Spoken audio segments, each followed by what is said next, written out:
The Digital Operational Resilience Act, or as a new EU regulation that came into force in January 2023.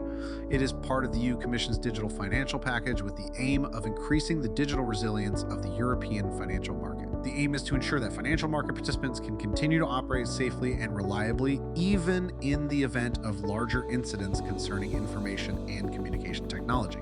By introducing a single, consistent supervisory approach across the relevant sectors, DORA ensures convergence and harmonization of security and resilience practices across the EU.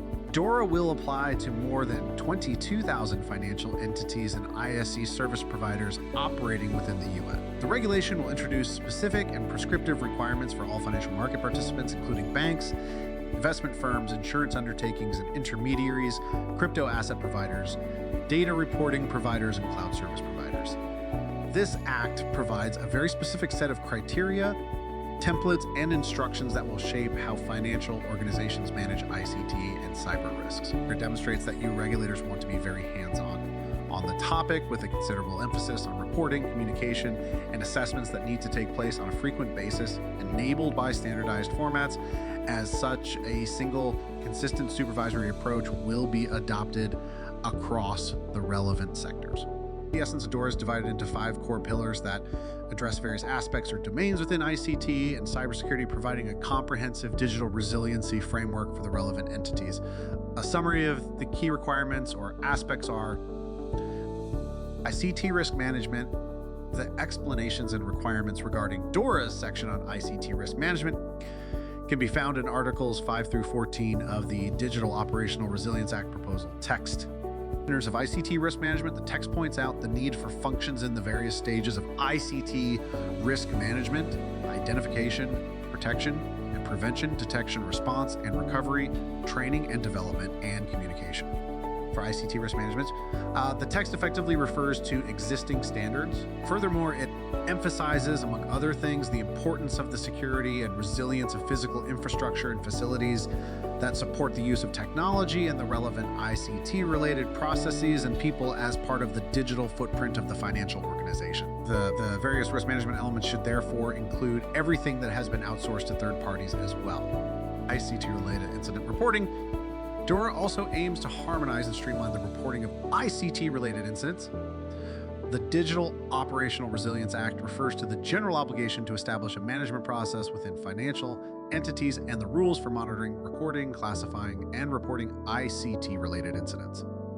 As part of the harmonization, the purpose is to have a hub within the EU for reporting ICT-related incidents by financial entities. That would be welcome, since today there are many rules and regulations and reporting mechanisms and bodies. Testing digital operational resilience. In cybersecurity, cyber resilience and achieving compliance with all these regulations, monitoring, and testing are indispensable. It is the same in the Digital Operational Resilience Act, or DORA. So there is a pillar of testing for digital operational resilience, Articles 21 to 24, that defines the testing requirements as a function of the size and risk profile of the organization or entity, the tools, and more.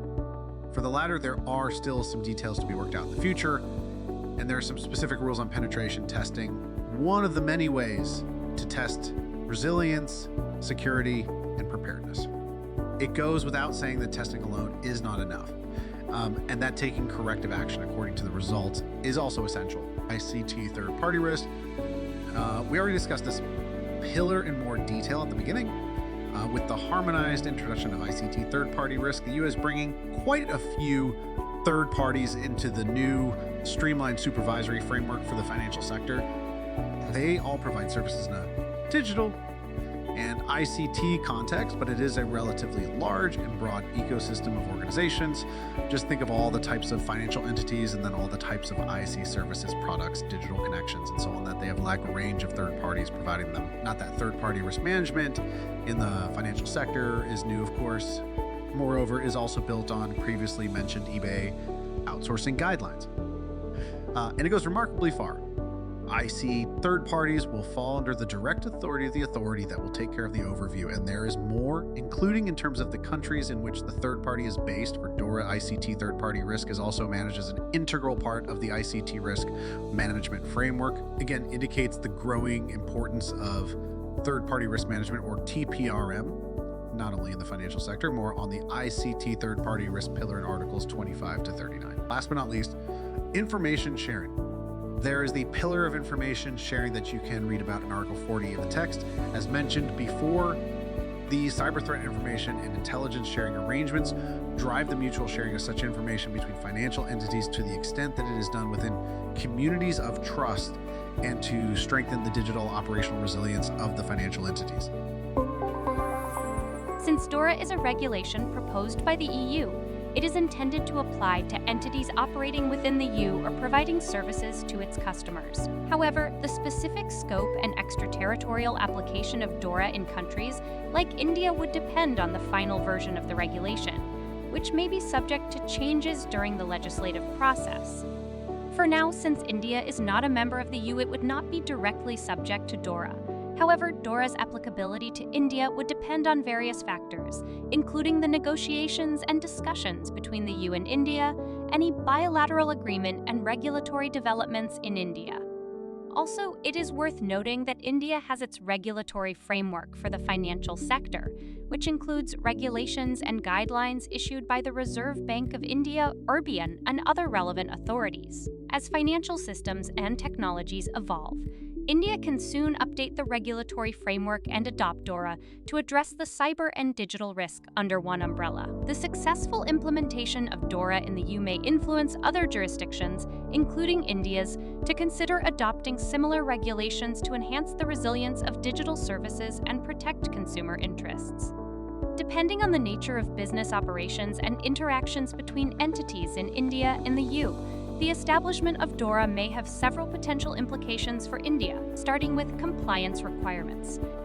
Indian companies providing digital services to customers in the EU, particularly financial institutions, may need to comply with additional regulatory requirements under DORA.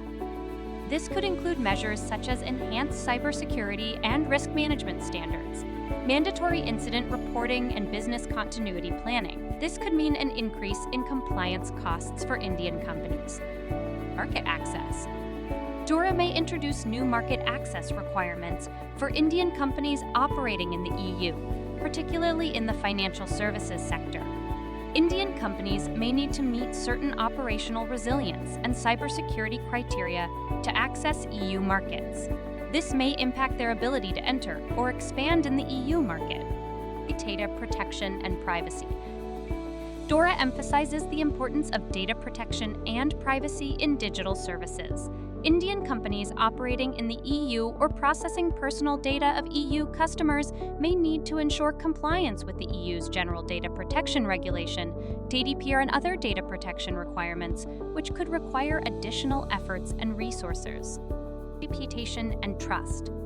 Compliance with DORA could impact the reputation and trust of Indian companies operating in the EU. Non-compliance with DORA requirements or cybersecurity incidents could result in reputational damage, financial penalties, and loss of customer trust.